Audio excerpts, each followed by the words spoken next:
મેથીના તો મેથીના ખાઈ લેવું. હા ભાઈ એમ ખાઈ લેવાનું, બીજું કાંઈ ટેન્શન લેવાનું નહીં આપણે. જીવનમાં ભજીયા ખાવ. લે આ કા અહીંયા ઉભો. એ ભાઈ તું હું માયુસ થઈને ઉભો. હવે તો આણે હા પાડી દીધી છે હો. હવે કાંઈ બકાજી કી બોલાવતા નહીં. છાનું મુના ગરમ ગરમ ભજીયા ખાવાના છે. હવે આ મેથીના ખાઈ લે. એવું છે કે ભજીયા બનાવ્યા છે ને તો થાકી ગઈ છે.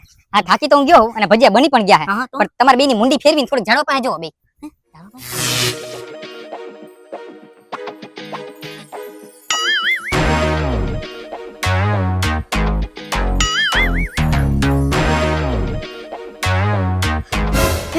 એલા એ આપણી ભજીયાની ડીશ પાસે આ ખુલ્લો સાંઢ કોણ છે? એને કોને અહીંયા ભજીયા ખાવાની પરમિશન આપી? મને નથી ખબર એટલે તમને મેં કીધું જોવો ને મુંડી ફેરવો.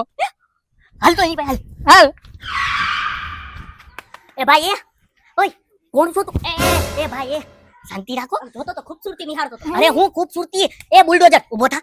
આ ખુલ્લા સાંઢને ખેતરમાં ખુલ્લો કોણે મૂક્યો છે હે? અને આ તું અમારા ભજીયા કાં ખાશ? એ ભાઈ એ કોણ છો તું? બેટા હું થયું? આ જોવો તમારી વાડીમાં કોઈ ખુલ્લો સાંઢ રખડે છે. એલા એ સભ્યતામાં વાત કરજે. આ ખુલ્લો સાંઢ નથી, આ તો મારો માસૂમ, આ તો મારો ગોલું મોલું નાનકડો મારો ભાણેજ છે, મારો ભાણો.